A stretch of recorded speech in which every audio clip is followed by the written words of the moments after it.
नमस्कार दोस्तों, स्वागत है आप सभी का कहानी के एक और नए एपिसोड में। तो चलिए शुरू करते हैं।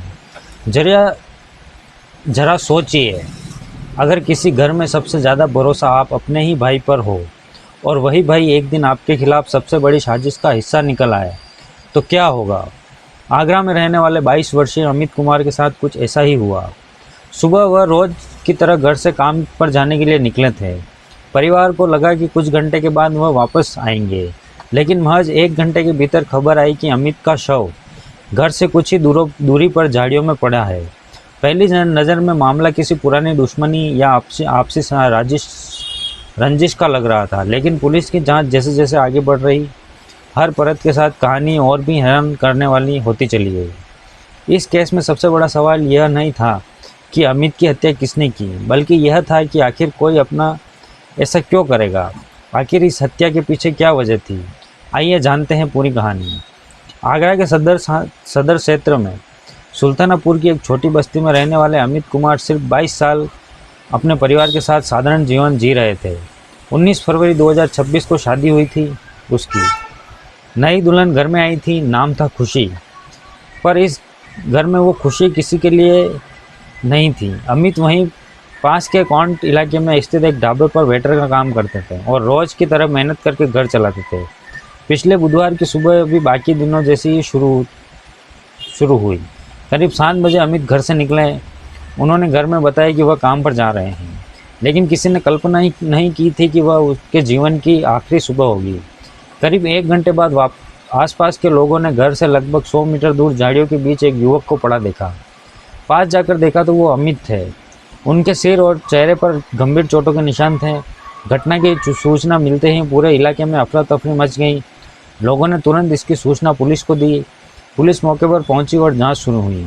इसी दौरान अमित के छोटे भाई भोलू ने आरोप लगाया कि ढाबे पर काम करने वाला एक युवक का इस हत्या में हाथ हो सकता है।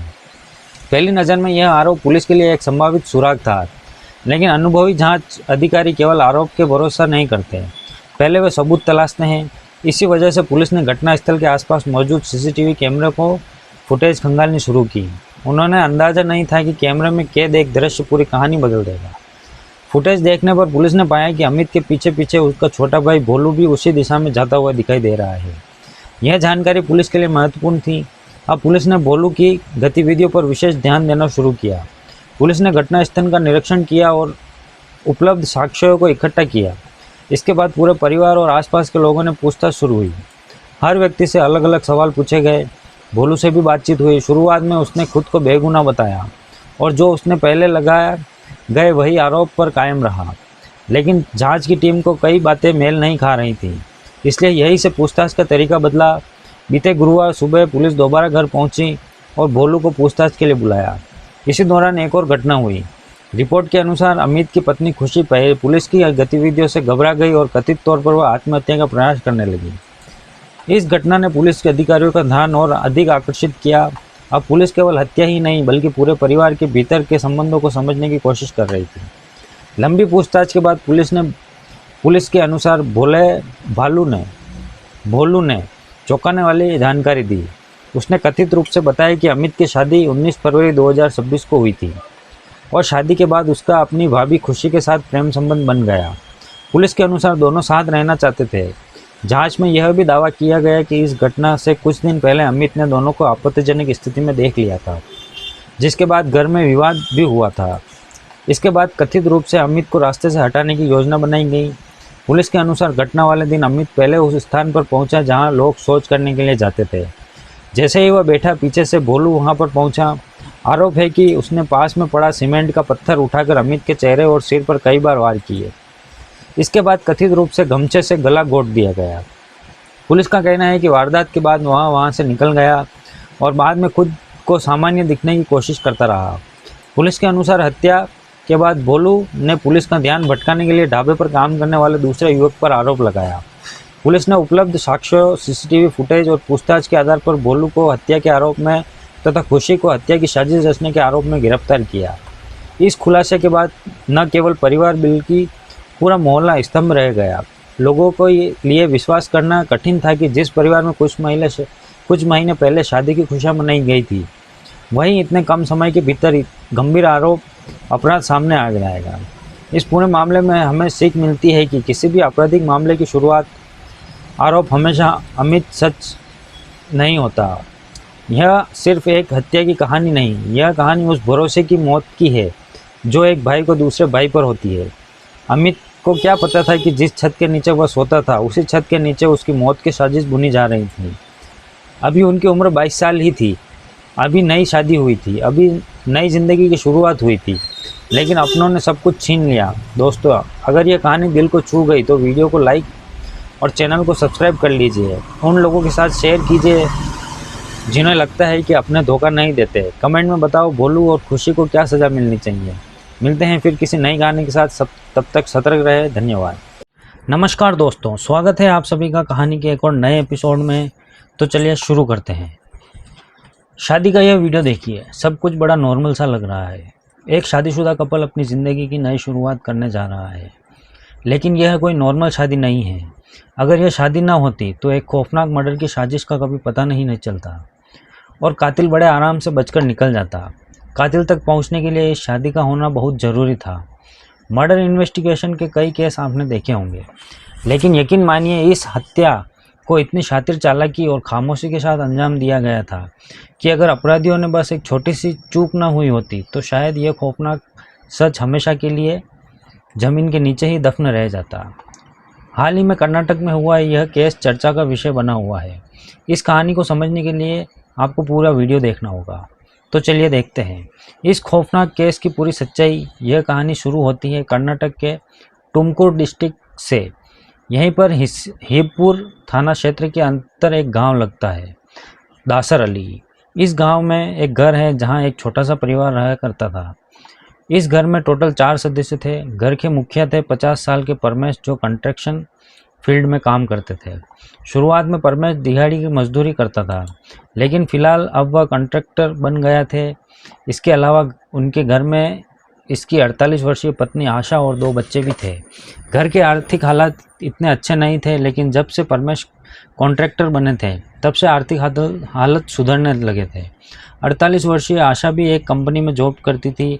उस कंपनी में शादी ब्याह, बर्थडे पार्टी जैसे फंक्शन को मैनेज करने का और खाना बनाने का काम करती थी। इनके बीच भी अच्छे पढ़ने में काफ़ी होशियार थे और अब यह अपनी स्टडी कर रहे थे। कुल मिलाकर सब कुछ सही चल रहा था। और फिर आया 29 फरवरी 2026 का दिन। हर दिन की तरह यह दिन भी एक आम दिन था। दोनों बच्चों को स्कूल छोड़ने के बाद पति पत्नी अपने काम पर चले जाते हैं। शाम को काम से आने के बाद सब एक साथ बैठकर खाना खाते हैं और कुछ देर बात करने के बाद सोने चले जाते हैं। परमेश कभी कभार अलग कमरे में सोते थे, जबकि आशा दूसरे कमरे में अपने बच्चों के साथ सोती थी। अगले दिन यानी 30 जनवरी को सुबह आशा उठती है, अपने घर के काम में लग जाती है। वह बच्चों को उठाती है और उनको स्कूल भेजने की तैयारी करने लगती है।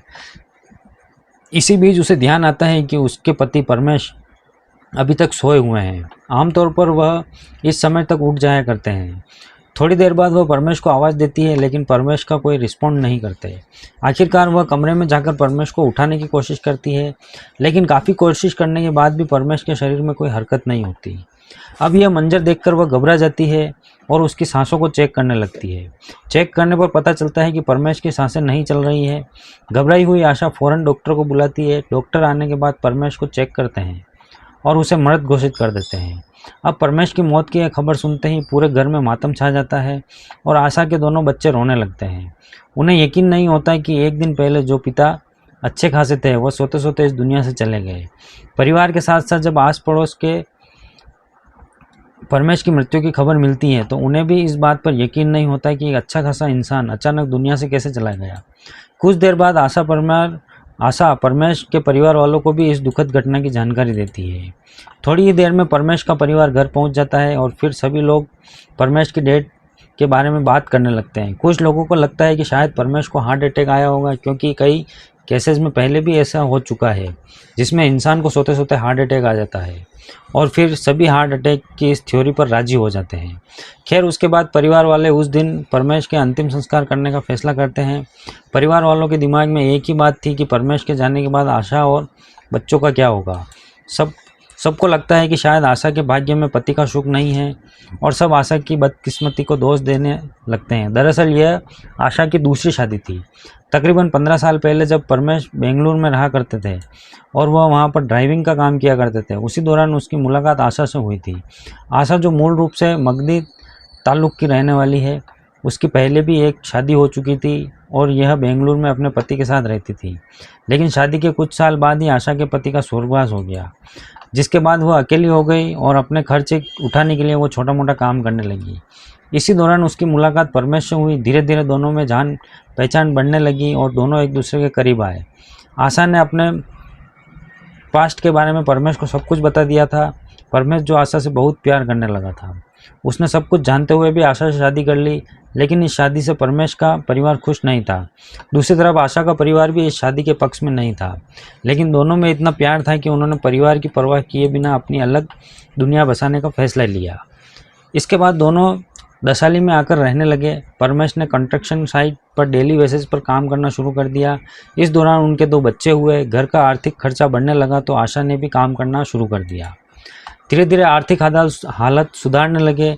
लेकिन इसी बीच में परमेश शराब पीने लगा। हालांकि वह पहले भी शौकिया तौर पर शराब पीता था, लेकिन धीरे धीरे उसकी यह आदत काफ़ी बढ़ गई।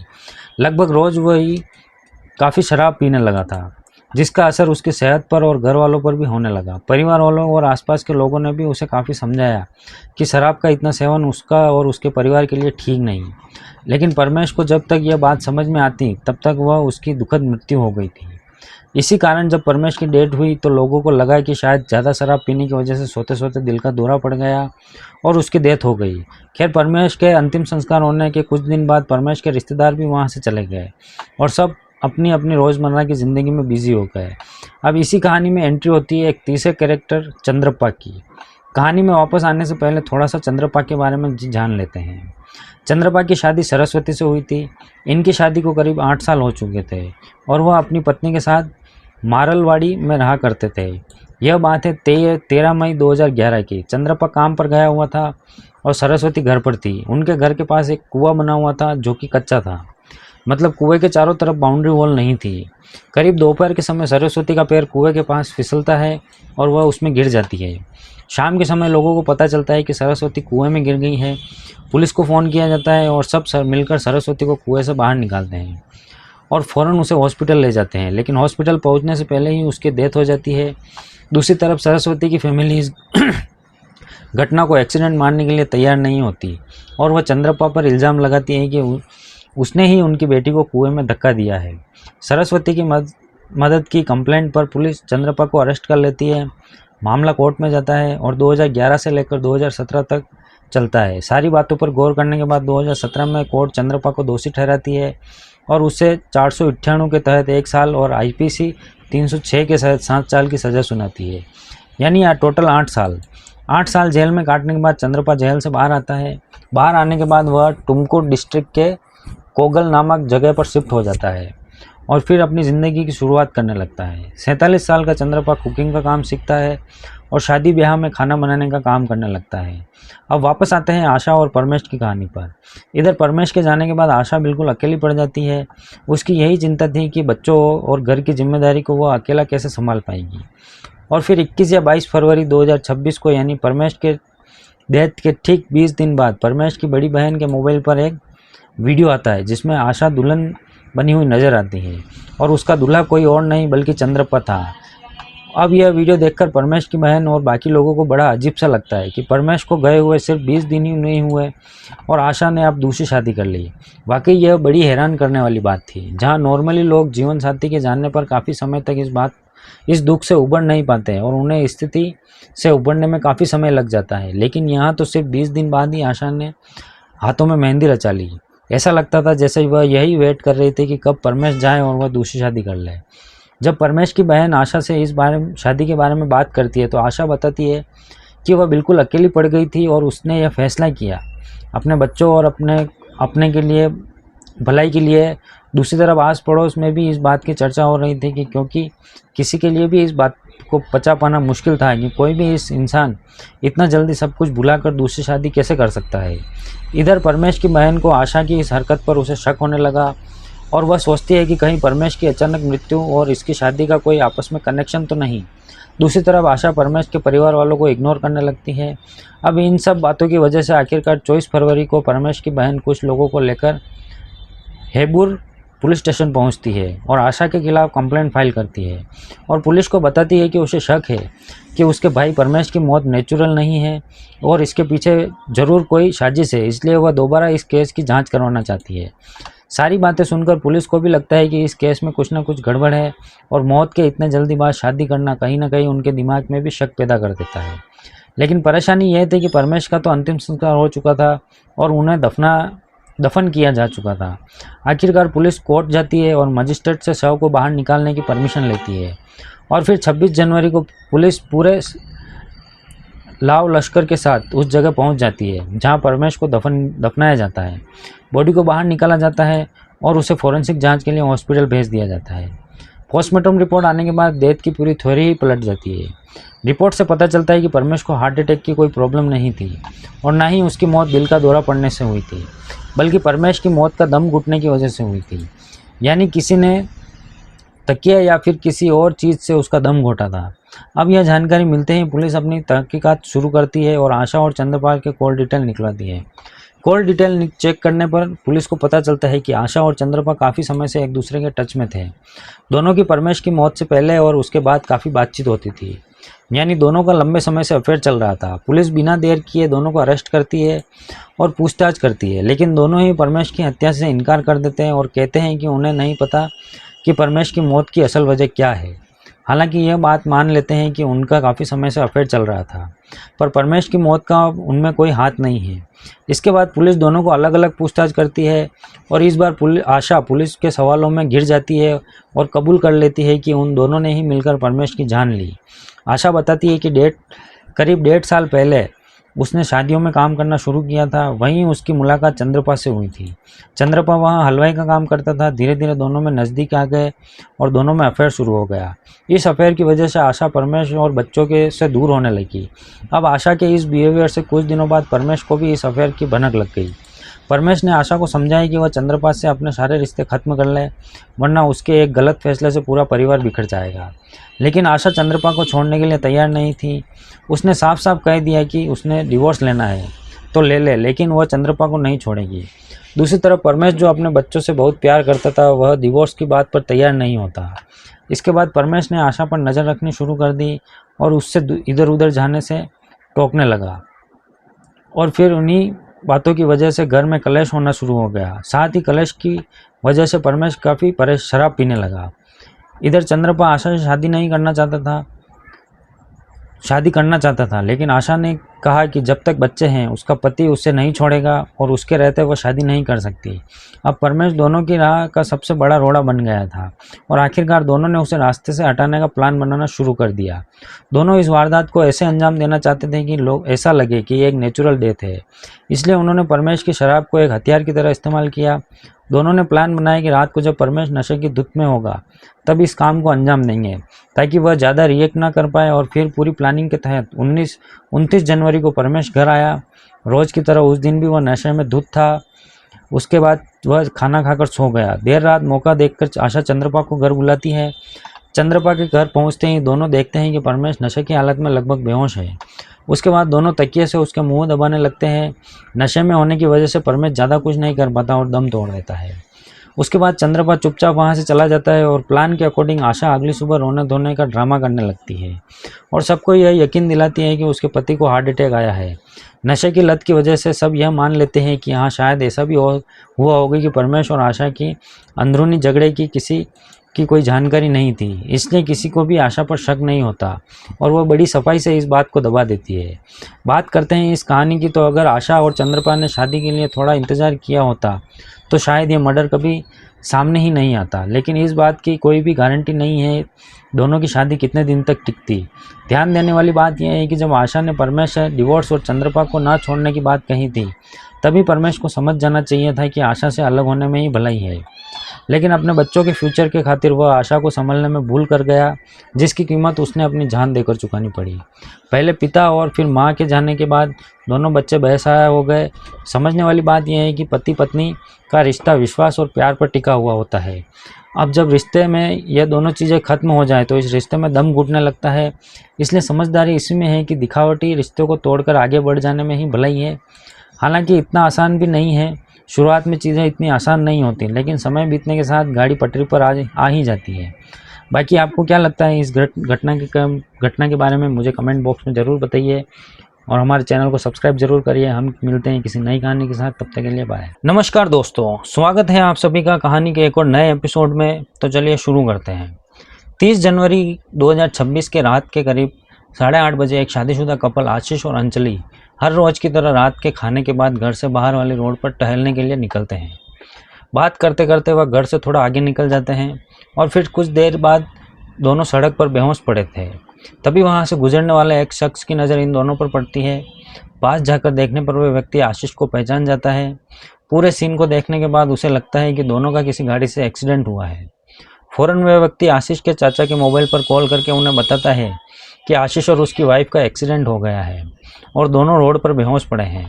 अब यह बात सुनकर फौरन परिवार वाले घटनास्थल पर पहुंचते हैं और दोनों को एक कम्युनिटी हेल्थ सेंटर में पहुंचाते हैं और साथ ही पुलिस को भी इस एक्सीडेंट के बारे में जानकारी देते हैं। हॉस्पिटल में आशीष को एग्जामिन करने के बाद डॉक्टर उसे मृत घोषित कर देते हैं। वहीं दूसरी तरफ डॉक्टर अंजलि को चेक करते हैं। चेक करने पर पता चलता है कि अंजलि तो जिंदा है, लेकिन बेहोश है और खतरे से बाहर है। कुछ देर में पुलिस भी हॉस्पिटल में आ जाती है और इस हिट एंड रन केस के इन्वेस्टिगेशन करने लगती है। अब जांच जैसे जैसे आगे बढ़ती है तो एक्सीडेंट की पूरी थ्योरी सर के बल पलट जाती है और सामने आती है एक ऐसी खौफनाक साजिश जिसे सुनकर हर कोई सोचने पर मजबूर हो जाता है। तो चलिए देखते हैं इस केस की पूरी इनसाइड स्टोरी। तो वापस आते हैं इस घटना पर। पुलिस हॉस्पिटल में अंजलि के होश में आने का इंतजार करने लगती है। इसी दौरान पुलिस को पता चलता है कि 3 महीने पहले ही यानी 25 अक्टूबर 2025 को राजस्थान के गंगानगर के शहडोल में रहने वाली 23 साल की अंजलि की शादी रावला क्षेत्र के रहने वाले 27 साल के आशीष के साथ हुई थी। यह एक अरेंज मैरिज थी। दोनों परिवार वालों ने मिलकर यह रिश्ता तय किया था। दोनों ही फैमिली का काफ़ी डिसेंट और एजुकेटेड थी। आशीष ने जियोलॉजिकल में MSc की थी और वह एक प्राइवेट स्कूल में टीचर की जॉब कर रही थी, जबकि अंजलि ने एक MCom किया था। आशीष और अंजलि के साथ साथ दोनों परिवार वाले भी इस शादी से बहुत खुश थे। शादी के बाद ससुराल में अंजलि के व्यवहार ने कुछ दिनों में ही सबका दिल जीत लिया। सब कुछ सही चल रहा था। हर रोज की तरह दोनों रात को खाना खाकर घूमने निकलते थे और फिर थोड़ी देर बाद खबर मिली कि दोनों का एक्सीडेंट हो गया। इधर आशीष की मौत की खबर से पूरा परिवार में मातम छा गया। कुछ देर बाद जब अंजलि को होश आया तो पुलिस ने उसके बयान लिया। अंजलि ने रोते हुए पुलिस को बताया कि वह आशीष बात करते हुए टहल रहे थे कि तभी एक कार ने पीछे से उन्हें जोरदार टक्कर मारी, जिसकी वजह से वह दोनों सड़क पर गिरे और फिर कार से 3-4 लोग उतरे और उन्होंने घायल अवस्था में पड़ी अंजलि के ईयर रिंग उतारे और उसका मोबाइल लेकर वहां से फरार हो गए। फरार होने से पहले उन्होंने उसके सर पर किसी भारी चीज से हमला किया, जिसके कारण वह बेहोश हो गई। अंजलि का बयान लेने के बाद पुलिस की एक टीम घटना वाली जगह पर पहुंची और क्राइम सीन का मुआयना करने लगी। पूरे क्राइम सीन को देखने के बाद पुलिस को लगा कि इस घटना में किसी लूटपाट गैंग के साथ हाथ हो सकता है और यह एक हिट एंड रन का केस है। उसके बाद पुलिस ने आशीष के बॉडी को पोस्टमार्टम के लिए भिजवा दिया गया और इस केस की जांच में जुट गई। अब पुलिस को उस गाड़ी की तलाश थी जिससे यह एक्सीडेंट हुआ था। काफ़ी लोगों से पूछताछ और छानबीन करने की पर भी पुलिस को उस गाड़ी या उन लोगों के बारे में कोई जानकारी नहीं मिल रही थी जिनके बारे में अंजलि ने अपने बयान में बताया था। अभी इन्वेस्टिगेशन चल ही रही थी कि इसी बीच आशीष की पोस्टमार्टम रिपोर्ट भी आ गई और पोस्टमार्टम रिपोर्ट ने इस हिट एंड रन केस की पूरी थ्योरी ही पलट दी। रिपोर्ट के अनुसार आशीष के शरीर पर जो इंजरी के निशान थे वह किसी रोड एक्सीडेंट के नहीं थे, बल्कि उसे बेरहमी से पीटा गया था। इतना ही नहीं, उसकी मौत गला दबाने की वजह से हुई थी। यह बात पता चलते ही पुलिस के कान खड़े हो गए। वह समझ गए कि यह कोई सड़क हादसा नहीं था, बल्कि बड़ी ही सोची समझी प्लानिंग के तहत आशीष की हत्या को अंजाम दिया गया था। अब यह साजिश किसने की और कैसे रची थी, इस बात का जवाब सिर्फ अंजलि ही दे सकती थी। और वैसे भी अंजलि के हालात को देखते हुए अब पुलिस की प्राइम सस्पेक्ट अंजलि ही थी। अपनी जांच को आगे बढ़ाते हुए पुलिस ने डॉक्टरों से अंजलि की तबीयत के बारे में पूछताछ शुरू की। डॉक्टर्स ने बताया कि अंजलि पूरी तरह से ठीक है। जब उसे यहाँ लाया गया था तब वह थोड़े सदमे में थी, लेकिन उसके सर पर कोई गंभीर चोट नहीं है। यह जानकारी मिलने के बाद पुलिस एक बार फिर से अंजलि से पूछताछ करती है, लेकिन अंजलि ने फिर वही कहानी दोहराई जो उसने पहले बताई थी। अंजलि पर पुलिस को शक हुआ तो इस वारदात के उसका हाथ हो सकता है, लेकिन इसके पीछे उसका क्या मकसद था यह जानना भी बाकी था। और फिर इसी मकसद को जानने के लिए पुलिस ने अंजलि की कॉल डिटेल यानी CDR रिपोर्ट निकलवाई। कॉल डिटेल से पता चला कि अंजलि गंगानगर में रहने वाले संजय नाम के लड़के के टच में थी, जो उसे लगभग रोज ही कॉल करता और दोनों में कॉलिंग का यह सिलसिला शादी से पहले और शादी के बाद भी जारी था। और सबसे अहम बात, वारदात वाले दिन भी दोनों के दिन में और फ़ोन पर काफ़ी देर बात हुई थी। पुलिस ने अंजलि और आशीष के परिवार वालों से संजय के बारे में पूछा तो दोनों ही परिवार वालों ने उसे जानने से इनकार कर दिया। पुलिस ने फ़ौरन संजय की तलाश शुरू कर दी थी और थोड़ी सी कोशिश के बाद ही पुलिस ने संजय को अरेस्ट कर लिया और उससे पूछताछ करने लगी। पूछताछ के दौरान उसने जो कहानी सुनाई उसके सुनकर हो सकता है कि आपका दिमाग भी चकरा जाए।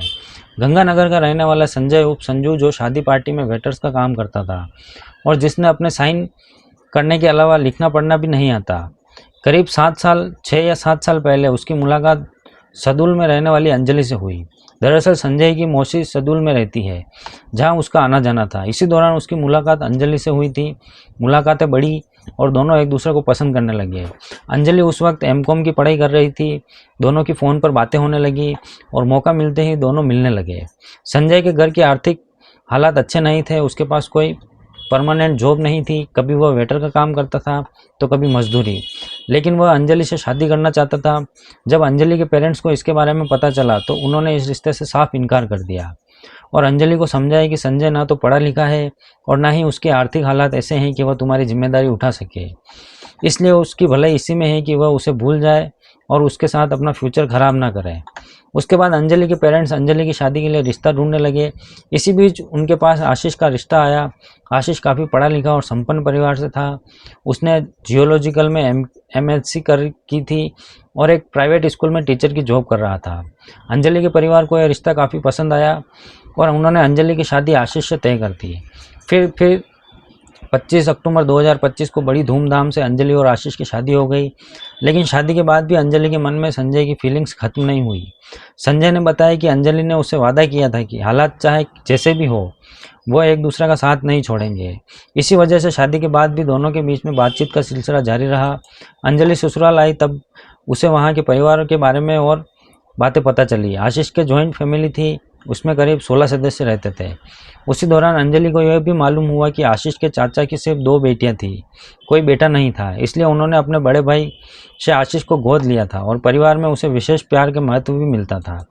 दरअसल परिवार में यह सोच थी कि आशीष अपने चाचा की सहायता कर सके और आगे चलकर उनकी जिम्मेदारियां भी संभाल सके। उनके चाचा एक गवर्नमेंट टीचर थे और समाज में वह काफ़ी सम्मानित व्यक्ति थे। जब अंजलि दुल्हन बनकर घर में आई तो शुरू में उसने अपने घर के हर व्यक्ति का बहुत ध्यान रखा। करीब 16 सदस्यों वाले उस घर में वह सबकी ज़रूरतों का ख्याल रखती थी। घर के लोग अक्सर कहते थे कि उन्होंने बहुत संस्कारी बहू मिली है। उसकी मौजूदगी से किसी को कोई शिकायत नहीं थी, बल्कि जब वह मायके चली जाती तो पूरे परिवार वाले उसे याद जरूर करते हैं। लेकिन शादी के करीब 3 महीने के भीतर एक बात सबकी नज़र में आने लगी। वह ससुराल में कम और मायके में ज़्यादा रहने लगी। मायके में रहते हुए भी उसकी संजय से बातचीत ज़्यादा होती थी और फिर उसने संजय से परमानेंट मिलने का एक तरीका निकाला और आशीष से कहा कि वह गंगानगर जाकर आगे की पढ़ाई करना चाहती है, जिस पर आशीष ने घर वालों से दूर रहकर पढ़ाई के लिए साफ मना कर दिया और इसी बात पर आशीष से उसका झगड़ा हो गया। अब इस घटना से लगभग 16 दिन बाद अंजलि ससुराल से मायके गई थी। वहीं उसकी संजय से मुलाकात हुई और उसने संजय को आशीष के साथ हुए झगड़े की सारी बातें बताई और फिर दोनों को लगने लगा कि जब तक आशीष रहेगा तब तक वह एक दूसरे से नहीं मिल पाएंगे। अगर उन्होंने एक साथ रहना है तो आशीष को रास्ते से हटाना होगा और फिर दोनों ने मिलकर आशीष को रास्ते से हटाने का प्लान बनाया। इसके बाद जब अंजलि वापस ससुराल लौटी तो उसने संजय को आशीष के डेली रूटीन और उसकी आदतों के बारे में बताया। खासतौर पर वह यह कि आशीष की एक आदत थी कि वह रात को खाना खाने के बाद वह टहलने के लिए निकलता था।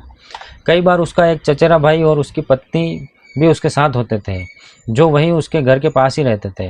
पूरी प्लानिंग के तहत वारदात को अंजाम देने के लिए 30 जनवरी 2026 की तारीख को चुना गया। रोज की तरह रात का आशीष खाना खाने के बाद अंजलि के साथ टहलने के लिए निकला। साथ ही आशीष का चचेरा भाई और उसकी पत्नी भी उसके साथ घूमने के लिए निकले। और फिर पूरी प्लानिंग के तहत अंजलि ने आशीष के चचेरे भाई से कहा है कि आज वह उनके घर तक छोड़ के आएंगे। दोनों को घर छोड़ने के बाद अंजलि बहाने से आशीष को लेकर घर से थोड़ा दूर और टहलने के लिए ले गई और फिर एक सुनसान जगह पर अंजलि का बॉयफ्रेंड संजय और उनके दो साथी रोहित और बादल, जो पहले से ही उनके आने का वेट कर रहे थे और अंधेरे का फायदा उठाकर छुप कर बैठे थे, उन्होंने अचानक से आशीष को घेर लिया। अभी आशीष कुछ समझ पाता, तीनों ने उस पर डंडों से हमला कर दिया और उसे बुरी तरह पीटने लगे। एक तरफ आशीष को तीनों बुरी तरह पीट रहे थे और अंजलि खड़ी होकर देख रही थी। कुछ ही सेकंडों में आशीष बुरी तरह से घायल होकर सड़क पर गिर गया। इसके बाद संजय ने अपने मफलर से आशीष का गला दबाना शुरू किया और तब तक दबाया जब तक आशीष की सांसें शांत ना हो गई। सारा काम होने के बाद पूरे घटनाक्रम को लूटपाट के रंग देने के लिए अंजलि ने अपने ईयररिंग्स और मोबाइल फ़ोन संजय को दे दिए। अभी यह चल ही रहा था कि उन्होंने एक गाड़ी आती हुई दिखाई दी। फौरन संजय और उनके दोनों साथी वहां से फरार हो गए और अंजलि वहीं रोड पर लेटकर बेहोशी का नाटक करने लगी ताकि ऐसा लगे कि उनका रोड एक्सीडेंट हो गया है। पुलिस ने जब अंजलि से इस घटना के बारे में पूछा तो उसने बताया कि शादी के बाद उससे और आशीष के संबंध ज़्यादा अच्छे नहीं थे। दोनों के बीच कुछ बातों को लेकर छोटे मोटे मनमुटाव होते रहते थे और यह उसे पसंद नहीं करती थी। अंजलि ने यह भी बताया कि आशीष उसके सबके सामने डांट देता था, जो उसे बहुत बुरा लगता था और वह इस शादी से खुश नहीं थी। आशीष को मारने वाला प्लान के बारे में पुलिस ने जब उससे पूछा तो उसने बताया कि वह गंगानगर जाकर पढ़ाई करना चाहती थी, जिस पर आशीष ने साफ मना कर दिया था और इसी बात से वह इतना नाराज़ हुई कि जब इस बारे में वह मायके गई तो यह बात उसने संजय को बताई और फिर दोनों ने इस मर्डर का प्लान किया। अब अंजलि कितने सच बोल रही है यह तो आशीष ही बता सकता था। खैर, लेकिन जिस तरह अंजलि शादी के बाद बार बार मायके जाती थी, इससे पता चलता है कि वह संजय से ही मिलने जाती थी और शादी के बाद भी उसका आशीष से रिश्ता सिर्फ दिखावे से ज़्यादा नहीं था। जब पुलिस ने आशीष के परिवार वालों से इस बारे में बात की तो उन्होंने बताया कि उन्हें तो कभी लगा ही नहीं कि अंजलि इस शादी से खुश नहीं है और ना ही अंजलि और आशीष के बीच होने वाले मनमुटाव का उन्हें कभी पता चला और ना ही आशीष ने कभी इसका कोई जिक्र किया, क्योंकि परिवार वालों के प्रति अंजलि का व्यवहार बहुत ही अच्छा था। एक 27 साल का युवक जिसका कोई कसूर नहीं था, वह किसी के निजी स्वार्थ के चलते इतनी बेरहमी से मारा गया। पुलिस ने जब इस केस का पर्दाफाश किया तो आशीष के परिवार में मातम छा गया और उन्हें यकीन नहीं हो रहा था कि पूरी साजिश का मास्टरमाइंड उनकी नई नवेली बहू है। दूसरी तरफ अंजलि के माता पिता, जिन्हें अंजलि के अफेयर के बारे में पता था और सब कुछ जानते बूझते हुए भी उन्होंने अंजलि की शादी आशीष से करवा दी थी, जिसका नतीजा यह हुआ कि उनके एक होनहार पढ़ा लिखा व्यक्ति इतनी बुरी मौत मारा गया और पूरी परिवार सदमे में चला गया। माता पिता अपने बच्चे की परवरिश पर पूरा जीवन लगा देते हैं, एक एक पाई जोड़कर उसे पढ़ा लिखा कर इस काबिल बनाते हैं कि वह समाज में अपने पैरों पर खड़ा हो सके, लेकिन फिर कुछ लोगों के निजी स्वार्थ के चक्कर में उसके सालों की मेहनत पलक झपकते ही राख हो जाती है और बदले में पीछे छूट जाता है सिर्फ जिंदगी भर का गम। और एक सवाल यह है कि आखिरकार उनके बच्चों का क्या कसूर था, जिसका जवाब उन्हें मरते दम तक नहीं मिलता। और सबसे बड़ा सवाल यह है, क्या आशीष की जान बच सकती थी? समय आ गया कि जहां लोग शादी ब्याह पर इतना खर्च करते हैं तो शादी से पहले थोड़ा और खर्च किया जाए और एक डिटेक्टिव यानी जासूस को हायर किया जाए, तो यह जो शादी से पहले लड़के और लड़की के बैकग्राउंड को अच्छे तरह से पड़ताल करे ताकि फिर कोई आशीष किसी का शिकार न बन जाए। अब शायद किसी को यह सुझाव सही लगे या गलत लगे, लेकिन जिस तरह से इस तरह के केसेस का ग्राफ बढ़ता जा रहा है तो कोई ना कोई सोल्यूशन निकालना ही होगा जिससे कई जिंदगियां और परिवार बर्बाद होने से बच जाए। बाकी आप लोगों की क्या राय है इस पूरे केस को लेकर, प्लीज़ हमें कमेंट करके ज़रूर बताइए। हम आपसे मिलेंगे किसी नई कहानी के साथ, तब तक के लिए बाय। नमस्कार दोस्तों, स्वागत है आप सभी का कहानी के एक और नए एपिसोड में। तो चलिए शुरू करते हैं। एक 13 साल की मासूम लड़की अकेली घर से बाहर क्या निकली कि 32 लोगों ने उसको वो हाल किया कि अपनी ज़िंदगी में शायद ही अब वो कभी नॉर्मल हो पाएगी। पूरे 5 दिन तक उस मासूम के साथ शहर के अलग अलग होटल में गलत काम होता रहा और उसे खरीदने और बेचने का सिलसिला चलता रहा। इन 5 दिनों में तकरीबन 32 लोगों ने उसके साथ ज्यादती की और उसे मानसिक और शारीरिक तौर पर तोड़कर रख दिया। इस दौरान जब बच्ची को तकलीफ होने लगी और वो रोने लगी तो उसे ज़बरदस्ती शराब पिलाई गई और फिर उसी हालत में उसके साथ गलत काम किया गया। हाल में हुई घटना इतनी दर्दनाक और शर्मनाक है जिस पर विश्वास करने का मन नहीं करता। यह घटना है राजस्थान के गंगानगर की। 18 जून 2026 राजस्थान का गंगानगर। इसी गंगानगर में 13 साल की एक बच्ची अपने फ्रेंड से मिलने के लिए सिर्फ विजयनगर जाती है। अपने फ्रेंड के घर से लौटते हुए उसे देर हो जाती है। रात के तकरीबन 10 बजे वह गंगानगर लौटती है और घर जाने के लिए ई रिक्शा का वेट करने लगती है। थोड़ी ही देर में एक ई रिक्शा का ड्राइवर उसके पास आता है और बच्चे से पूछता है कि उसे कहाँ जाना है। इस पर वो मासूम उसे कहती है कि अंकल मुझे घर जाना है, आप मुझे घर छोड़ दीजिए। इसके बाद वह ई रिक्शा वाला को अपने घर का पता बताती है। पता जानने के बाद वह ई रिक्शा वाला उसे भरोसा दिलाता है कि वह भी उसके घर की तरफ ही जा रहा है और वह उसे उसके घर तक सुरक्षित पहुंचा देगा। अब यह सुनने के बाद वह बेफिक्र हुई ई रिक्शा में बैठ जाती है। इसके बाद ई रिक्शा वाला उसे घर ले जाने के बजाय एक दूसरे रास्ते से शहर के एक होटल लेकर पहुंचता है। होटल पहुंचकर वह उस बच्चे से कहता है कि उसे होटल में किसी से कुछ काम है, इसलिए वह वहीं ई रिक्शा में बैठकर उसका इंतजार करे।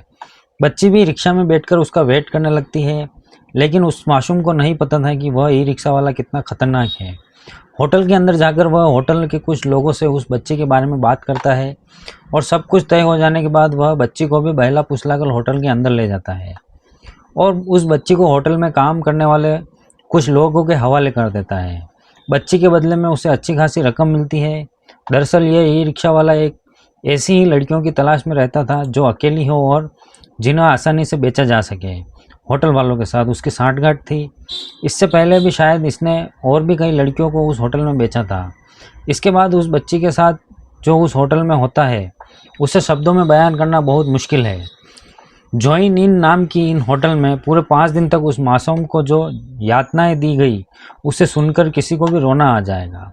सबसे पहले होटल का मैनेजर उस मासूम के कुछ फ़ोटो क्लिक करता है और फिर उससे ज़बरदस्ती उस होटल के कमरे में ले जाकर बंद कर देता है। उसके बाद होटल का मैनेजर लड़की के फ़ोटोज़ को अपने एक सीक्रेट ग्रुप पर भेज देता है। दरअसल यह मैनेजर होटल की आड़ में इस तरह का काम भी किया करता था, इसलिए उसने इसके लिए एक सीक्रेट ग्रुप बना रखा था। अब जब भी कोई लड़की उनके हाथ लगती तो वो उसका फ़ोटो उस ग्रुप में भेज देता था ताकि जिस किसी को भी वह लड़की चाहिए हो वो उसकी कीमत देकर उसे हासिल कर सके। अब जैसे ही उसने इस लड़की का फ़ोटो अपने ग्रुप में शेयर किया तो तुरंत उस मासूम को फ़ोटो को देखकर लोग उस होटल मैनेजर को मैसेज करने लगते हैं और साथ उसके साथ जाति करने के लिए मैनेजर से कीमत पूछने लगते हैं और फिर कुछ रुपए के लिए ख़रीदने और बेचने का सिलसिला शुरू हो जाता है। थोड़ी ही देर बाद एक आदमी होटल में आता है और जहां उस लड़की को बंद किया था उस कमरे में जाता है। डरी और सहमी हुई बच्ची उस इंसान से बचाने और घर जाने के लिए कहती है, लेकिन वह उसकी बात अनसुनी करके उसके साथ जाति करने लगता है। पहले से ही डरी सहमी बच्ची रोने और चीखने लगती है, लेकिन इस बात का उस शख्स पर कोई फ़र्क नहीं पड़ता और वह उसके साथ जाति करने लगता है। मासूम बच्ची के साथ गंदा काम करने के बाद वह वहां से चला जाता है।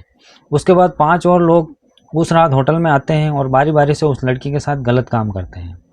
बेशर्मी और हैवानियत का यह सिलसिला यहीं तक नहीं रुकता और अगले दिन उस बच्ची को शहर के दूसरे होटल में भी ले जाया जाता है और वहाँ भी कई लोग उसके साथ यही काम करते हैं। हर बार जब उसके साथ यह सब होता तो वो मासूम अपने आप को छोड़ने के लिए शख्स से आगे हाथ जोड़ती, पैर पड़ती, लेकिन किसी को भी उसके ऊपर तरस नहीं आया। जबकि जब भी उसने के साथ कोई गलत काम करने आता तब वह लड़की उन्हें भैया अंकल कहकर उसे छोड़ने और उसे घर जाने की गुहार लगाती है। लेकिन उस मासूम को यह नहीं पता था कि वह उसके लिए सिर्फ एक वस्तु से ज़्यादा कुछ नहीं थी जिनकी उन्होंने कीमत चुकाई थी। पूरे 5 दिन तक शहर के अलग अलग होटलों में उसके साथ जाती होती रही। इस दौरान जब उस बच्ची को तकलीफ़ हुई तो उसकी इस तकलीफ़ को कम करने के लिए उसे ज़बरदस्ती शराब पिलाई गई और फिर उसी हालत में उसके साथ वही काम किया गया। 5 दिन में करीबन 32 लोगों का या उससे भी ज़्यादा ने उस मासूम को अपनी विकृत मानसिकता का शिकार बनाया। पूरे 5 दिन तक उस मासूम ने मानसिकता और शारीरिक तौर पर जो प्रताड़ना झेली उसका सिर्फ अंदाज़ा ही लगाया जा सकता है। हर बीतते दिन के साथ लड़की की हालत बद से बदतर होती जा रही थी। वहीं दूसरी तरफ जब 18 जून को लड़की घर नहीं पहुंची तो माता पिता ने अपनी बेटी को ढूंढना शुरू किया, लेकिन उसकी कोई खबर नहीं मिली। तो फिर वह अगले दिन उन्होंने पुलिस स्टेशन में अपनी बेटी की मिसिंग कंप्लेंट कर दी। पुलिस ने बच्ची का फ़ोटो लिया और माता पिता से उसका फ़ोन नंबर मांगा। माता पिता ने बताया कि उनकी बेटी के पास फ़ोन नहीं है। हैरानी की बात यह है कि माता पिता ने इतनी छोटी बच्ची को इतनी दूर अकेले कैसे जाने दिया, जबकि सबको पता है कि रात के समय छोटा बच्चे को घर से अकेला जाना किसने अनसेफ है। खैर, मिसिंग कंप्लेंट दर्ज होने के बाद पुलिस ने बच्ची को ढूंढना शुरू कर दिया। पुलिस को इतना तो पता चल गया था कि लड़की सिर्फ विजयनगर से गंगानगर पहुंच गई थी और फिर वहां से गायब हो गई है। पुलिस ने उस एरिया के सीसीटीवी फुटेज को खंगाला और आखिरकार पुलिस को अपने एक सोर्स से उस व्हाट्सएप ग्रुप का पता चला जिस पर बच्ची की फ़ोटो को सर्कुलेट किया गया था। अब सोर्स से मिली जानकारी के आधार पर सदर पुलिस की एक टीम ने 22 तारीख को होटल जॉय इन में रेड मारी और उस नाबालिग बच्ची को वहां से छुड़वाया। पुलिस को जब यह बच्ची मिली तो उसकी हालत बहुत गंभीर थी। फ़ौरन पुलिस ने उसे हॉस्पिटल में एडमिट करवाया। इसके बाद पुलिस ने जॉय इन और इसके साथ ही 2-3 और होटलों जहां लड़कियों को बंधक बनाकर रखा गया था, इन सभी होटलों के सीसीटीवी फुटेज को चेक किया ताकि जितने भी लोगों ने उस मासूम के साथ गलत काम किया था उनकी पहचान की जा सके। फुटेज को चेक करने पर पुलिस ने तकरीबन 32 लोगों की पहचान की जिन्होंने उस बच्ची के साथ यह सब किया था। पहचान होने के बाद पुलिस ने तकरीबन 15 से 16 लोगों को गिरफ्तार किया और बाकी लोगों को भी पुलिस तलाश रही है। जब यह खबर वहां के स्थानीय निवासियों को पता चली तो लोगों ने भारी विरोध किया और उन्होंने सभी होटलों पर बुलडोजर चलाने की मांग की। स्थानीय लोगों की शिकायत थी कि इस तरह का काम इन होटलों में काफ़ी समय से चल रहा है,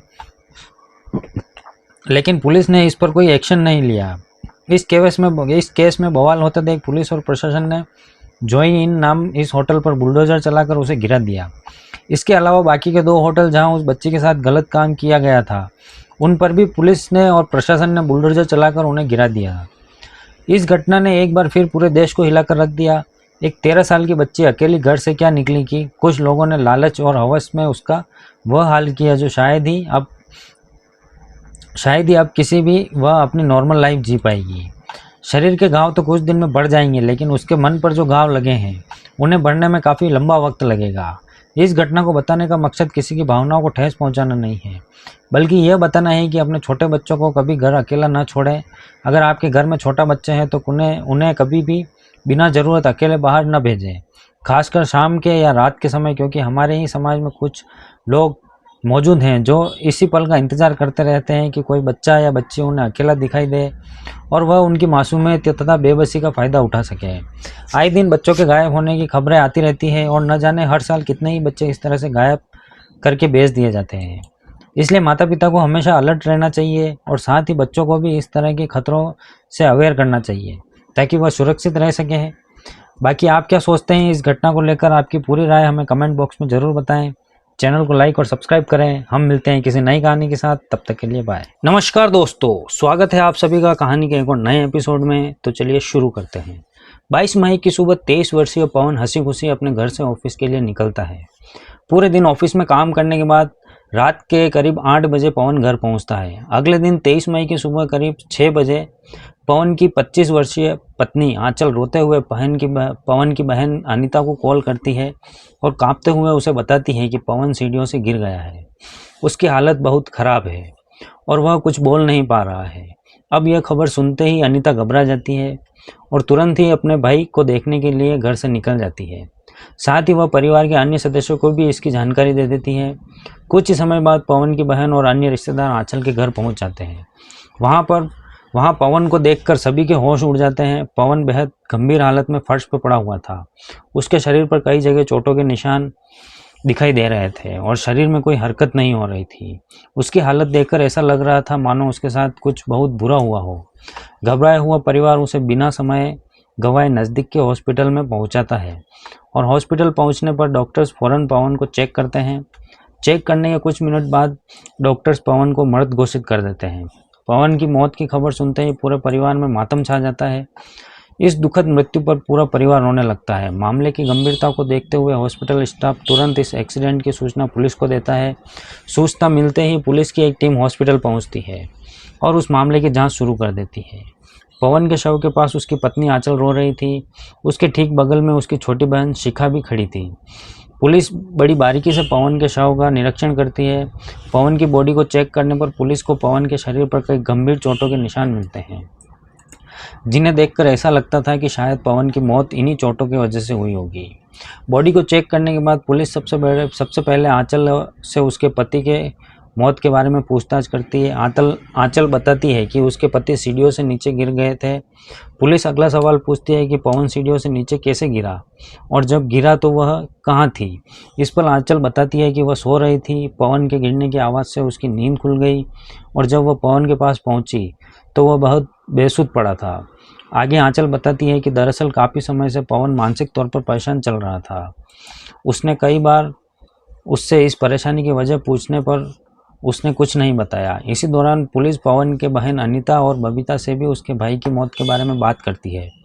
दोनों बहनें भी बताती है कि पवन पिछले 6 महीने से परेशान चल रहा था और फिर 2 महीने पहले पवन ने हमें फ़ोन करके बताया था कि अगर कभी मेरी मौत हो जाती है तो मेरी मौत को कभी खुदकुशी मत समझना, तुम्हारा भाई कभी खुदकुशी नहीं करेगा। मैं जब भी मरूंगा तो मेरी हत्या होगी। और पवन ने यह बात सिर्फ एक बार नहीं बल्कि कई बार हमें बताई थी। हालांकि जब उसकी बहनों ने पवन से पूछा कि आखिर उसे किससे खतरा था या कौन उसे नुकसान पहुंचाना चाहता था, तो उसने कभी किसी का नाम नहीं बताया। अब पवन की मौत एक हादसा थी या फिर किसी बड़ी सोची समझी साजिश के तहत उसकी हत्या को अंजाम दिया गया था। फिलहाल पुलिस को पवन की पोस्टमार्टम रिपोर्ट का इंतजार था, क्योंकि पोस्टमार्टम रिपोर्ट से यह साबित हो जाती कि पवन की मौत का असली कारण क्या था। आखिरकार एक दिन के बाद पवन की पोस्टमार्टम रिपोर्ट आ जाती है। पोस्टमार्टम रिपोर्ट में पवन की मौत को लेकर जो बातें हुई थी उसे पढ़कर पुलिस भी दंग हो जाती है। उस रात जो पवन के साथ हुआ वह इतना भयानक था जिसकी कल्पना करना भी मुश्किल है।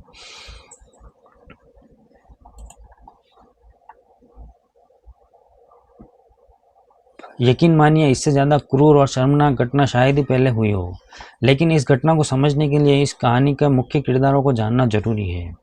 कहानी में 3 मेन कैरेक्टर हैं। 23 वर्षीय पवन ठाकुर, उसकी 25 वर्षीय पत्नी आंचल और आंचल की 19 साल की छोटी बहन शिक, जो पवन की साली है। इस कहानी की शुरुआत होती है उत्तर प्रदेश के मुरादाबाद जिले से।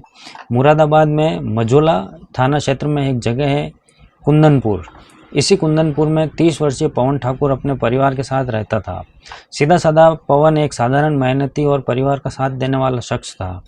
पवन का बड़ा भाई देवेंद्र, जो पेशे से एक लाइनमैन था, अपने परिवार के साथ उसने घर से कुछ ही दूरी पर रहता था। दोनों भाइयों के बीच अच्छे संबंध थे और पूरा परिवार आपस में मिलजुल कर रहता था। इसके अलावा पवन की 2 बहनें भी थीं, बबीता और अनीता, जिसकी शादी हो चुकी थी और यह भी मुरादाबाद में ही रहती थी।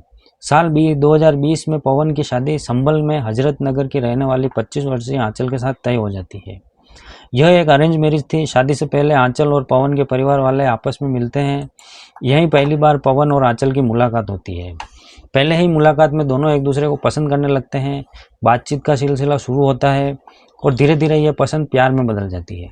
समय के साथ दोनों के बीच गहरी बॉन्डिंग हो जाती है। कुछ समय बाद पूरे रीति रिवाजों और धूमधाम के साथ पवन और आंचल की शादी हो जाती है। पवन आंचल से बहुत प्यार करता था, इसलिए उसने शादी के दौरान आंचल के परिवार से ना तो दहेज की कोई मांग की और ना ही कोई अन्य सामान लिया।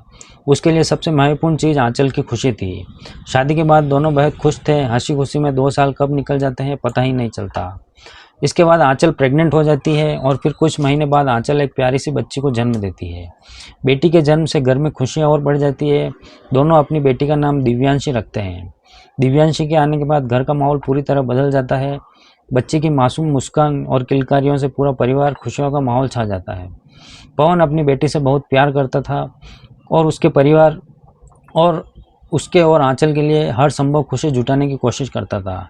सब कुछ बहुत अच्छा चल रहा था। पवन एग्रीकल्चर डिपार्टमेंट में काम करता था।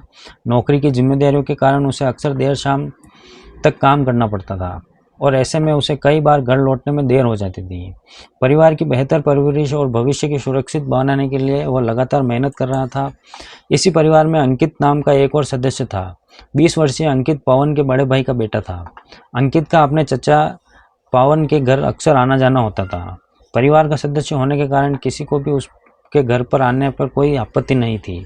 इस दौरान उसकी बातचीत अपनी चाची आंचल से भी होने लगती है। दोनों की उम्र में लगभग 5 साल का अंतर था, इसलिए धीरे धीरे उनके बीच अच्छी दोस्ती हो जाती है।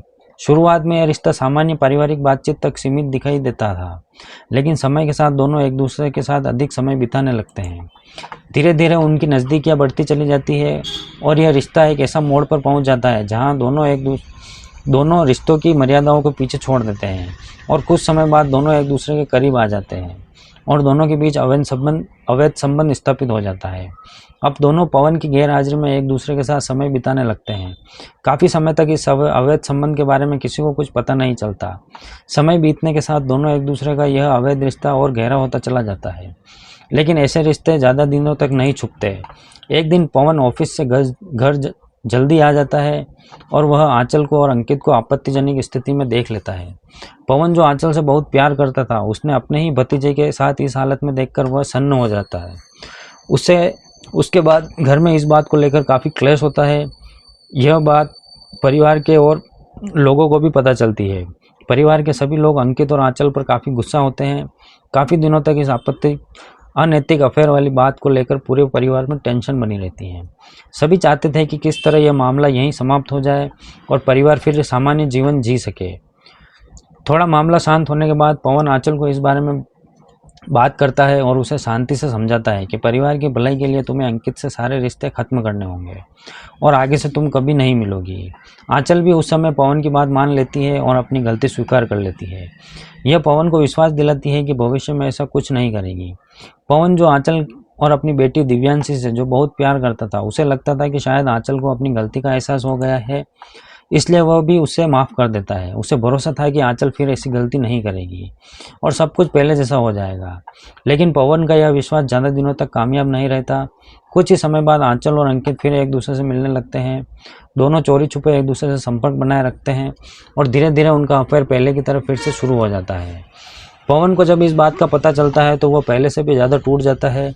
वह कई बार दोनों को समझाने की कोशिश करता है और उन्हें परिवार, समाज, बेटी के भविष्य और रिश्तों की मर्यादा का हवाला देकर उन्हें इस संबंध को ख़त्म करने के लिए भी कहता है।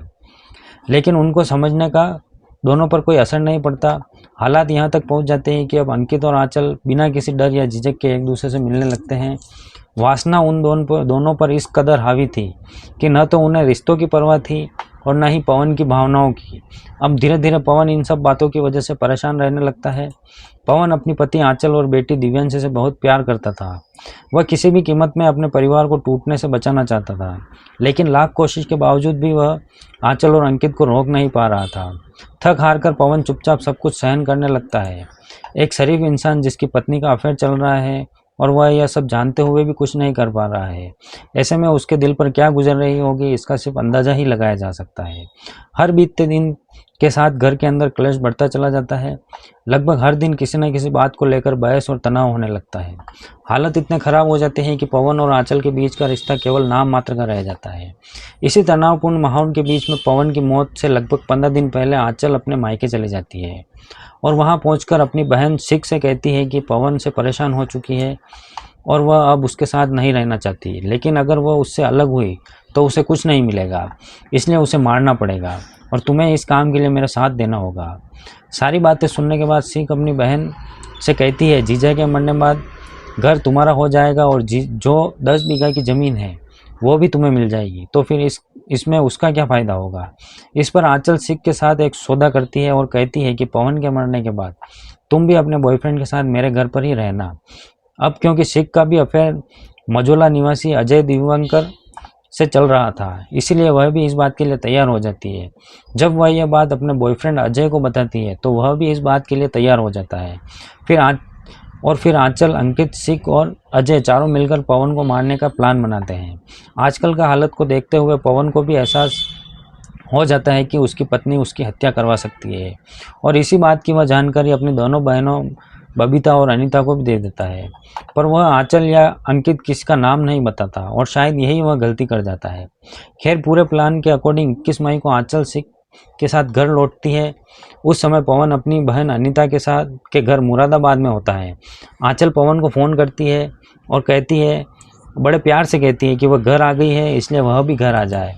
और फिर करीब रात के 10 बजे पवन घर पहुंचता है। घर पहुंचने पर आंचल पवन के साथ बड़े प्यार से पेश आती है, जिस पर पवन को काफ़ी हैरानी भी होती है, लेकिन फिर उसे लगता है कि शायद आंचल को अपनी गलती का एहसास हो गया होगा और इस बात को वह इग्नोर कर देता है। उसके बाद तीनों एक साथ खाना खाते हैं और सो जाते हैं।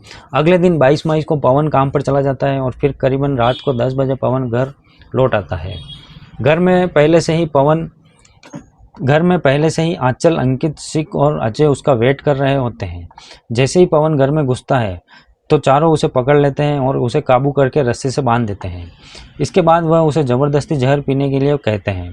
पवन जब इसका विरोध करता है तो चारों उसे पीटना शुरू कर देते हैं। करीब 3 घंटे तक वह चारों पवन की पिटाई करते रहते हैं। जब इतने पर भी उनका दिल नहीं भरता और पवन जहर पीने के लिए राजी नहीं होता तो वह कई बार उसे बिजली के झटके भी देते हैं। और दर्द से तड़पता पवन उन चारों से उसे छोड़ने की मिन्नतें करने लगता है। उसे लगता है कि शायद चारों में से किसी को उसके तरस आ जाएगा, किसी की इंसानियत जाग जाए और वह उसे छोड़ दे। लेकिन ऐसा कुछ नहीं होता, बल्कि जब पवन अपनी जान बख्शने की भीख मांग रहा होता है तो वह चारों पवन के सामने आपत्तिजनक हालत में एक दूसरे के साथ शर्मनाक हरकतें करने लगते हैं। और फिर आता है सबसे शर्मनाक पल, जब आंचल और अंकित दर्द से तड़पते हुए पवन के सामने अवैध संबंध बनाने लगते हैं, अपने ही पति को अधमरा करके। और फिर उसके सामने अपने प्रेमी के साथ ऐसी हरकतें करना, यह सुनने में ही कितना भद्दा लगता है। लेकिन आंचल और अंकित बहुत पहले ही सारे रिश्तों की मर्यादा भूल चुके थे। खैर, उसके बाद पवन बिल्कुल अधमरी हालत में पहुंच जाता है, लेकिन चारों का मकसद अभी पूरा नहीं होता। उसे बिल्कुल शांत करने के लिए वह लोग उसे बेसुध हालत में ही उसे पॉइजन पिलाते हैं। इसके कुछ देर बाद ही कमरे में शांति छा जाती है और पवन हमेशा के लिए शांत हो जाता है।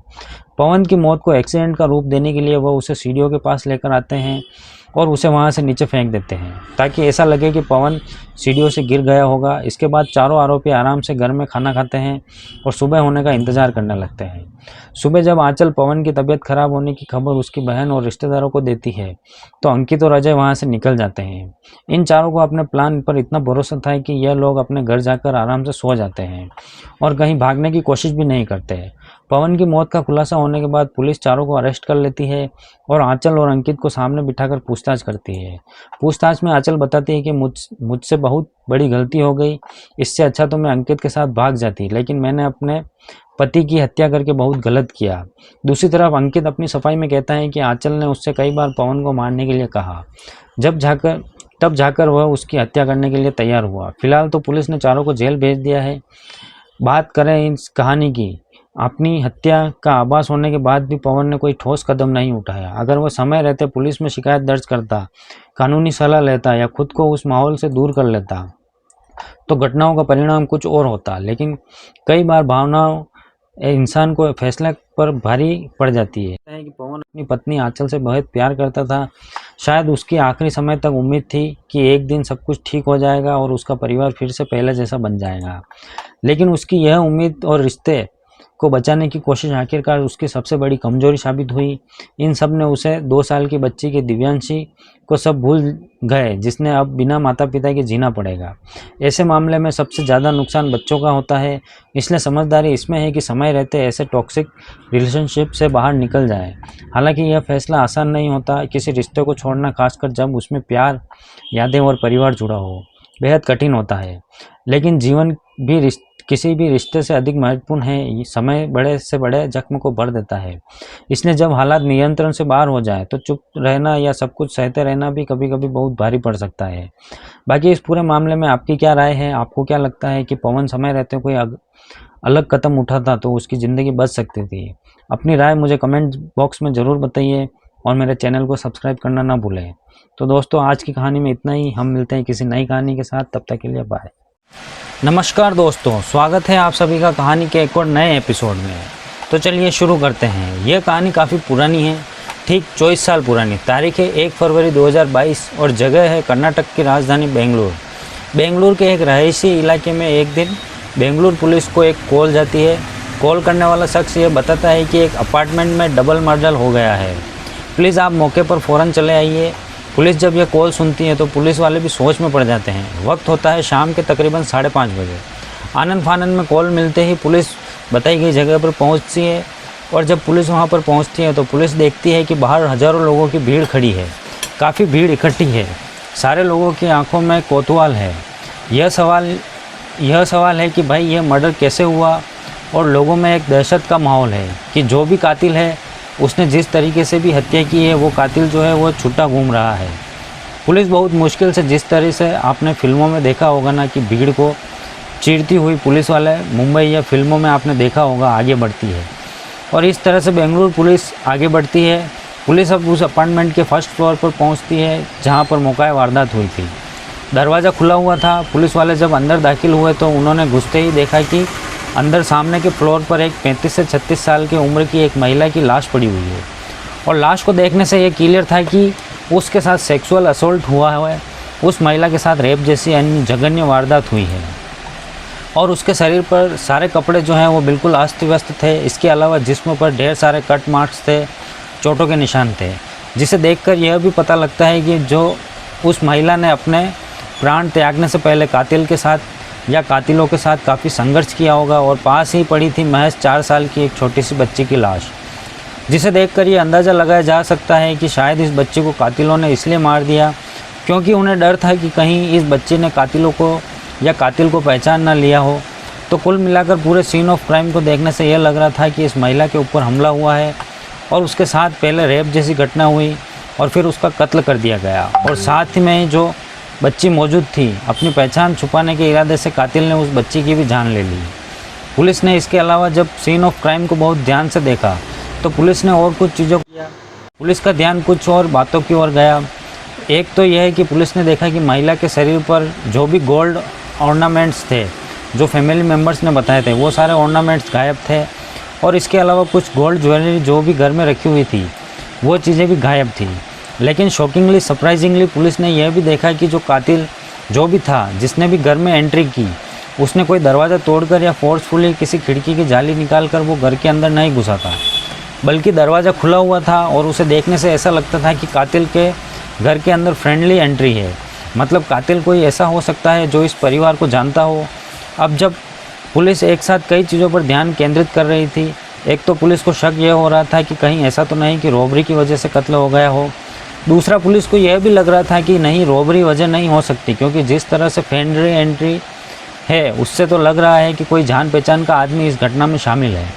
और आमतौर पर रॉबरी जैसी घटनाओं में या लूटपाट जैसी घटनाओं में ज़्यादातर अजनबी ही होते हैं। ऐसा ही नहीं कि नॉन लोग भी नहीं होते, लेकिन आमतौर पर अजनबी ही होते हैं जो किसी भी सॉफ्ट टारगेट को हिट करते हैं। तो पुलिस इन दोनों के बीच में थोड़ा कंफ्यूज थी। इसके बाद पुलिस ने यह देखा कि जिस तरह से फ्रेंडली एंट्री थी वो खैर नॉन लोगों की तरफ इशारा कर रही थी। पुलिस ने जब आसपास के लोगों से पूछा कि तो आसपास के लोगों ने भी बताया कि दोपहर से लेकर शाम तक जब इस डबल मर्डर के लोगों ने डिस्कवर किया, तब तक किसी भी आदमी ने उस महिला की या उस बच्ची की कोई चीख नहीं सुनी। दरवाजे पर कोई दस्तक देना, चिल्लाने की कोई आवाज़ नहीं सुनी और किसी भी सस्पेक्टेड कैरेक्टर को, आदमी को उस मौका वारदात के इर्द गिर्द यानी उस अपार्टमेंट के इर्द गिर्द किसी ने नहीं देखा। तो कुल मिलाकर लोगों की तरफ से पुलिस को भी कोई लीड या क्लू नहीं इस मामले में नहीं मिल सकी और पुलिस इस सोच में पड़ गई कि यह मामला रॉबरी का है या फिर कोई एनिमिटी का है जिससे जानबूझकर महिला को टारगेट किया गया है। अब पुलिस जो है वो एक साथ कई चीज़ों पर ध्यान केंद्रित करती रही। तो एक तो पुलिस यह भी देख रही थी कि जहाँ पर यह घटना हुई, क्या वहाँ पर सीसीटीवी कैमरे लगे हैं क्या, क्योंकि एक उम्मीद पुलिस को यह होती है। लेकिन यह बात है 2022 की। उन दिनों में सीसीटीवी कैमरा तो था ज़रूर, लेकिन सीसीटीवी कैमरों में इतना कॉमन नहीं था कि आजकल आपको पता है ना, मतलब हाईवे से लेकर गली नुक्कड़, यहाँ तक कि छोटी मोटी पान की दुकान, अपार्टमेंट, हर जगह सीसीटीवी कैमरे लगे हुए होते हैं, दफ्तरों में। लेकिन ये वो ज़माना है जब सीसीटीवी कैमरे जो हैं इतने कॉमन या नॉर्मल नहीं थे। ऐसे में पुलिस यह सोच रही थी कि भाई इस मामले को कैसे और एक्सप्लोर किया जाए, पता किया जाए। दिक्कत यह भी थी कि मोबाइल फ़ोन वगैरह भी थे, लेकिन मोबाइल फ़ोन से जो आज की तारीख में जिस तरह CDR बहुत आसानी से मिल जाता है, क्योंकि मोबाइल फ़ोन कंपनियां CDR कलेक्ट रखती है हर नंबर का, वो एक कॉमन प्रैक्टिस है। आज की तारीख में उस समय में वो कॉमन प्रैक्टिस नहीं थी, तो CDR वगैरह निकालना या CDR के ज़रिए भी कुछ पता करना यह भी बड़ा मुश्किल काम था। और पुलिस के जो पुराने ऑफिसर्स हैं वो यह बताते हैं कि डिजिटल फुटप्रिंट उस ज़माने में ढूंढना और डिजिटल फुटप्रिंट के ज़रिए किसी किलर तक या किसी क्रिमिनल तक पहुंचना तब बड़ा मुश्किल काम होता था। अब पुलिस का सारा ध्यान उस समय बहुत बारीकी से सीन ऑफ क्राइम को ऑब्जर्व करने पर, पुरानी बातों को याद करने पर, बहुत ज़्यादा मेहनत से केस सॉल्व करने की कोशिश करने पर, जो एक इंस्टिंक्ट होती है ना पुलिस ऑफिसर की, जिस हम सिक्स सेंस भी कहते हैं, उसके ऊपर प्लस ह्यूमन इंटेलिजेंट आसपास के लोगों से, जानकारों से, रिश्तेदारों से पूछताछ करना पर ज़्यादा मामले इसी तरह से उस ज़माने में सॉल्व हुआ करते थे। तो पुलिस इलेक्ट्रॉनिक एविडेंस का बहुत ज़्यादा कोई स्कोप था नहीं, तो पुलिस इन्हीं सारी तरीक़ों से बारीकी ऑब्जर्व और डिजिटल, मतलब जो इंस्टिंक्ट होती है पुलिस की, उसके सारे ह्यूमन इंटेलिजेंस गैदरिंग के सहारे पुलिस ने इस मामले को सॉल्व करने की कोशिश करने लगी। पुलिस ने जो पता लगाया, सबसे पहले इस महिला के बारे में तो जानकारी पुलिस को यह मिली कि यह जो परिवार है वो एक मारवाड़ी परिवार है, यानी बिजनेसमैन फैमिली है। वो राजस्थान के मारवाड़ से बिलोंग करते हैं। और ये जो महिला है वो उस परिवार की बहू है, और साथ में उस परिवार की आप वो कह लें पोती है। और परिवार जो है इसका इलेक्ट्रिक केबल का होलसेल का कारोबार है, काम है, यानी बहुत अच्छा परिवार है, रुपए पैसों का काफ़ी संपन्न लोग हैं। तो अब पुलिस को यह पता लगाने की कोशिश करने लग गई कि कहीं इस मर्डर के पीछे किसी बिजनेस रिवाइवली, कोई पुराना रुपया पैसा का चक्कर, फाइनेंशियली डिस्प्यूट, किसी से पुरानी दुश्मनी, या फिर परिवार के अंदर कोई अंदरूनी खींचतान या कहल सहमतता वाला खेल, कहीं ऐसा तो नहीं कि किसी ने जानबूझकर ही परिवार के अंदर ही टारगेट किया हो किसी फैमिली मेम्बर ने। तो पुलिस इन सारी चीज़ों का पता लगा रही थी, लेकिन पुलिस लाख कोशिश करने के बावजूद पुलिस को इस मामले में कोई ज़्यादा इम्पोर्टेंट क्लू इस मामले में नहीं मिल पा रहा था। इस बीच पुलिस ने यह तय किया कि वो परिवार के लोगों से ही बहुत बारीकी से और बहुत गहराई से पूछताछ करेगी। थोड़े वक्त भी पुलिस को देना होगा। उसकी वजह यह है कि जिस परिवार में इस तरह की घटना हुई है, डबल मर्डर हो गया हो, उस परिवार के लोगों को थाने बुलाकर पूछना, या मान लीजिए पुलिस भी अगर उनके घर चली जाए तो घर में जाकर पूछताछ करना बहुत आसान नहीं होता, क्योंकि अक्सर लोग यह कहते हैं कि भाई हमारा नुकसान हुआ है और पुलिस हमें ही परेशान कर रही है। पब्लिकली भी पुलिस को खिलाफ हो जाती है, एक नेगेटिव सिस्टमेंट बिल्ड हो जाता है। तो यहाँ पर पुलिस घर वालों से पूछताछ भी करना चाहती थी और बहुत सावधानी भी बरतना चाहती थी। तो पुलिस ने घर वालों से पूछताछ करने की शुरुआत की, और पुलिस वालों ने घर वालों से पूछा कि भाई 2, 4, 10 दिन पहले, महीने भर पहले क्या आपके परिवार में कोई ऐसा नहीं कि कोई नाते रिश्तेदार किसी से आपकी कोई कहासुनी या लड़ाई झगड़ा हुआ हो, या कोई दुश्मनी आपकी चली आ रही हो? सारी बातें, सारी चीज़ों का जवाब नेगेटिव में था। पुलिस ने पूछा कोई नौकर जिसने आपने रिसेंटली नौकरी से हटाया हो, किसी नौकर से किसी को आपने डांट फटकार कर निकाला? तो घर वालों ने इसके भी जवाब नेगेटिव में दिया, कहा कि नहीं ऐसा कुछ नहीं है, हमारे यहाँ जो नौकर हैं वो सालों पुराने हैं और हाल में तो हमने किसी को हटाया नहीं। तो कुल मिलाकर घर वालों की तरफ से पुलिस को कोई बहुत इंपॉर्टेंट क्लू इस मामले की पूछताछ में नहीं मिल पाया। लेकिन पुलिस लगातार पूछताछ कर रही थी, और पूछताछ करते करते आखिरकार पुलिस को यह पता चला कि इस परिवार में 2 नौकर पहले जो मूल रूप से राजस्थान के थे, यानी राजस्थान को बिलोंग करते। आपको मैंने पहले ही बताया कि ये परिवार जो है वो खुद एक मारवाड़ी परिवार है। तो इन्होंने राजस्थान मारवाड़ से ही जो 2 लड़कों को हायर किया था, जो इनके यहाँ काम करते थे, वो जो इनके सालों पुराने नौकर थे। लेकिन तकरीबन 6 महीने पहले इन दोनों नौकरों को इस परिवार ने, बिजनेसमैन परिवार ने फायर कर दिया था, यानी नौकरी से हटा दिया था। उसके पीछे की वजह थी, इन दोनों नौकरों की पहचान सामने आई। पता चला कि ये नौकर कौन थे। एक का नाम दीपाराम और दूसरे का नाम था आभाराम। तो जब इनके बारे में पुलिस ने जानकारी जुटाई तो पता चला कि दीपाराम और आभाराम इस परिवार के पुराने विश्वसनीय नौकरों में थे, और दीपाराम तो कुछ समय तक इस परिवार के हाउस हेल्प के तौर पर भी काम करता था, यानी केबल के बिजनेस में या शॉप पर या गोडाउन में जो काम करता होगा। लेकिन दीपाराम की इतना भरोसा का था कि वह घरेलू नौकर के तौर पर भी कुछ महीनों तक काम कर चुका था। लेकिन दीपाराम के साथ एक बुराई ये थी कि उसका व्यवहार जो है वो काफ़ी अनप्रिडिक्टेबल था, और कभी कुछ भी करता था, कुछ भी बोलता था, और जिसे कहते हैं ना कि बहुत डिसिप्लिन नहीं था वो। एक तो दीपाराम के साथ ये नेगेटिव चीज़ थी, और दूसरा यह है कि उसे नशे की लत भी थी। ये भी एक नेगेटिव चीज़ थी जो उसके खिलाफ जाती थी। घर वालों ने, जो उसके मालिक है, वो काफ़ी इन चीज़ों से परेशान थे। और जब ये घटना हुई तो उससे तकरीबन 6 महीने पहले, यानी 2001 की ये बात होगी, मिड ऑफ 2001, दीपाराम को इन्होंने जॉब से, काम से हटा दिया था, और साथ में आभाराम भी हटा था। आभाराम को हटाने के पीछे कोई ऐसी बहुत बड़ी वजह नहीं थी, लेकिन आभाराम भी नौकरी से हट गया था, यह हटा दिया गया था। दीपाराम के साथ साथ तो इन 2 लोगों के बारे में पुलिस को पता चला। अब पुलिस ने दीपाराम और आभाराम के बारे में घर वालों से पूछा तो दोनों के बारे में घर वालों ने कहा है कि हमारे यहाँ तो नौकरी हमारे यहाँ करते थे और इनको हमने हटाया भी था, लेकिन ऐसा कोई बुरा बर्ताव एक्सपीरियंस नहीं था कि कोई लड़ाई झगड़ा हुआ हो या कोई देने लेने की धमकी उन्होंने हमें दी हो, या हमने कहा हो कि हम तुम्हें बर्बाद कर देंगे, ऐसा कुछ भी नहीं था। नॉर्मली उनको हटाया गया था, वो हट गए थे। लेकिन पुलिस को अब लगने लगा कि दीपाराम और आभाराम के बारे में थोड़ी और जानकारी जुटानी चाहिए, कहीं ऐसा ना हो कि इन लोगों ने खुन्नस में आकर इस घटना को अंजाम दिया हो और घर वालों को इसके बारे में पता ही ना हो। तो पुलिस अब दीपाराम और आभाराम के बारे में पता करने लगी, और इसी क्रम में एक ऐसा क्लू, एक ऐसी जानकारी भी पुलिस को मिली जिसने पुलिस के कान खड़े कर दिया, पुलिस को और चौंका दिया। हुआ यह है कि जिस महिला का कत्ल हुआ था, उस महिला के ब्रदर इन लॉ यानी देवर ने दीपाराम को इस घटना से बमुश्किल हफ्ते भर पहले बेंगलुरु में देखा था। अब वो दीपाराम जिसके बारे में यह बताया गया है कि वो 6 महीने पहले ही नौकरी छोड़ देने के बाद सीधा राजस्थान चला गया, वो हफ्ते भर पहले बेंगलुरु में नज़र आया था। और तब जब उस महिला के देवर ने दीपाराम को देखा था, तब उसने यह सोचा नहीं था कि दीपाराम जो है इस घटना के पीछे हो सकता है, या दीपाराम की भी इसमें कोई भूमिका हो सकती है। उसने देखा है कि अरे यार ये तो दीपाराम है, फिर वो भूल गया। नॉर्मल सी बात है, आदमी किसी पुरानी आदमी को देखता है भूल जाता है, तो उसे ऑब्जर्व किया और भूल गया। लेकिन बाद में जब दीपाराम और आभाराम के बारे में पुलिस ने पूछताछ करने की शुरुआत की, तो उस महिला के देवर ने पुलिस को बताया कि अरे हाँ, मैंने हफ्ते भर पहले दीपाराम को देखा था। अब जब पुलिस को यह बात पता चली तो पुलिस को लगने लगा कि हो ना हो इस घटनाक्रम में दीपाराम का रोल है। अब पुलिस दीपाराम और आभाराम के बारे में बड़ी खामोशी से पता लगाने लगी, और पता लगाते लगाते पुलिस को दीपाराम और आभाराम के ठिकाने का भी पता चला। पुलिस को यह पता चला कि दीपाराम तो नहीं, लेकिन आभाराम पास ही में कुछ ऐसे मकान हैं जहां प्रवासी मजदूर आकर रहते हैं। उन कॉलोनी में उस मकान में एक मकान पर किराए पर लेकर आभाराम, जो दीपाराम का साथी है, वो आजकल रहता है।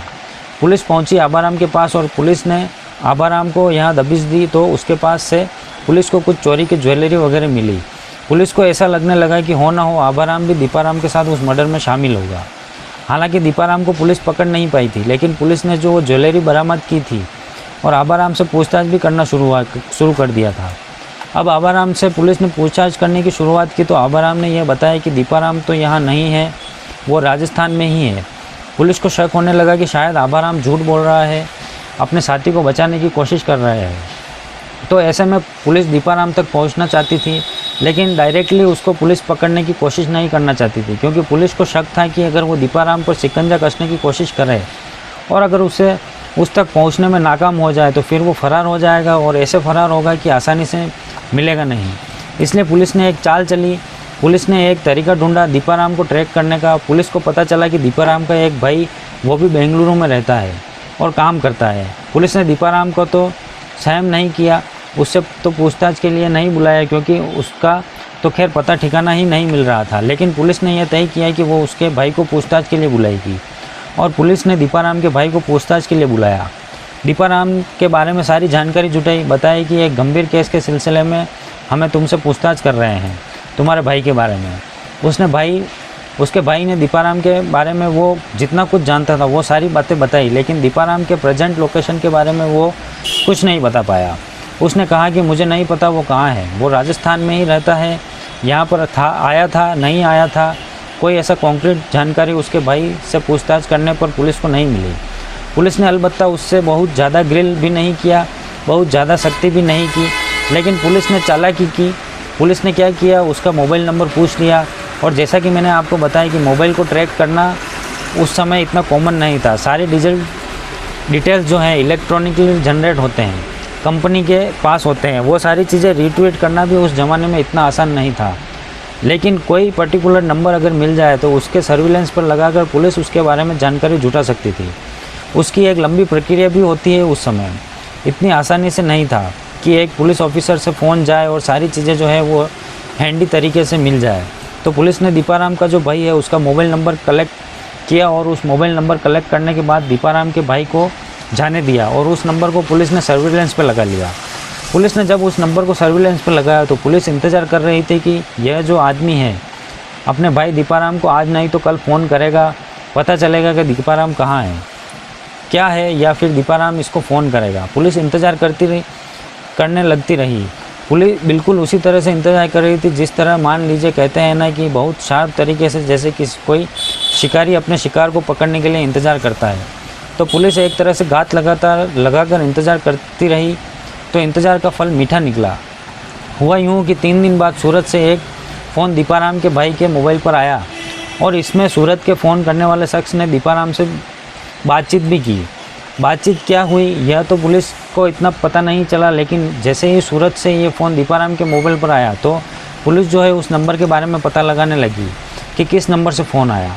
सर्विलेंस पर पुलिस ने लगा ही लिया था दीपाराम के भाई का फ़ोन। तो पुलिस ने पता लगाना शुरू किया तो पुलिस को यह पता लगा कि शायद सूरत के किसी मकान से या घर से फ़ोन आया होगा, कोई नाते या रिश्तेदार का हो सकता है।